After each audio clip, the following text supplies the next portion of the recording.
Good to be with you again. I'm sure many of us can well remember where we were 9/11.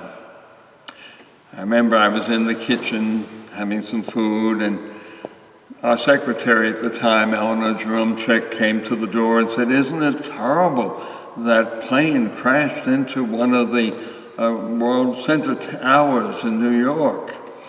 And we turned on the TV, and a couple of minutes later, the second plane hit the second tower. And we all began to experience the horrors of that day, watching two huge buildings, modern buildings, just collapsing into the dust. And so many thousands of our fellow Americans and others fleeing the site, covered with the dust. It almost looked like something out of a movie. It couldn't be real, not in the U.S. I guess so often we have thought of attacks on us, wars and such being over there, over in Asia, over in Europe, and here it was in our backyard, in such a prominent place. And then the attack in Pentagon and the fields of Pennsylvania. Yes, we will never forget 9/11. We shouldn't. I was struck a couple of days ago listening to one of the programs about the recovery efforts afterward and people coming to visit the site, and how spontaneously many people began to leave something at the fencing, something that belonged to them, something special to them. And people were wondering, why were people doing this? Why were they leaving something that was their own on the fencing? Except maybe a way of identifying, like, we were all involved in this. It was an attack not just on a couple of buildings, but on all of us, on our civilization, our culture, everything. And for some 20 years now, we have seen that follow-up in the war against terrorism. I know somebody said last night that we Americans tend to think of things in 2-year cycles to the next election, or maybe 4 years, the next presidential election. But some other people around the world think in much longer terms. And so what seemed to be a victory has more recently seemingly turned into a colossal defeat, an embarrassment for the nation, a display of weakness. And always there's a concern.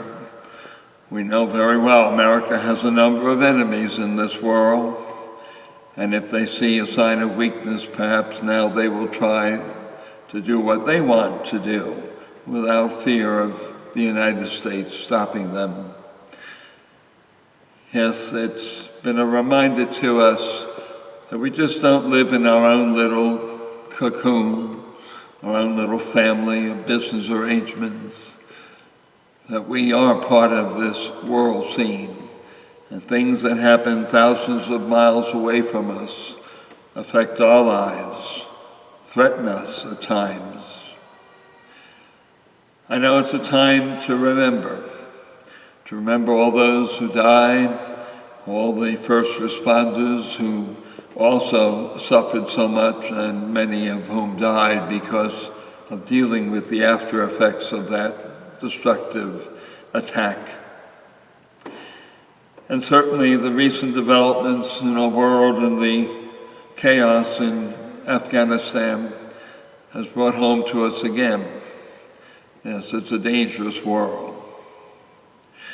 We almost can't imagine that some people are filled with such a religious fanaticism that they will gladly kill, even beheading people, as we remember well some years ago.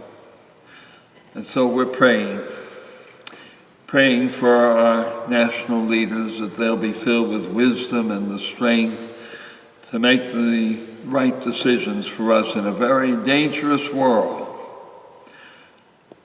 And yes, we're praying for the Americans and their allies still in Afghanistan, Many of them still trying to get out and unable to do so, many feeling they are being held hostage by a very terrorist organization.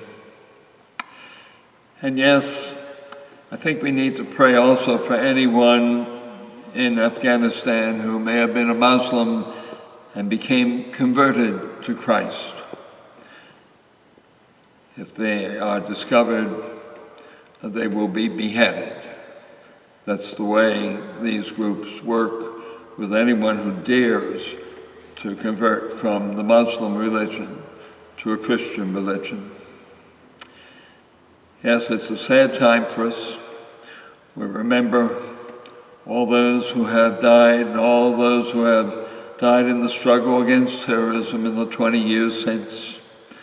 So many of our American families now wondering if our son, our daughter died uselessly in this struggle. The struggle against evil is never ended, unfortunately.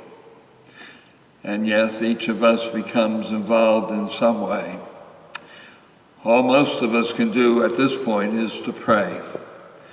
Pray that in some way God touches the minds and hearts of these people and turns them away from killing innocent people to respecting human life, even of those who are different from them.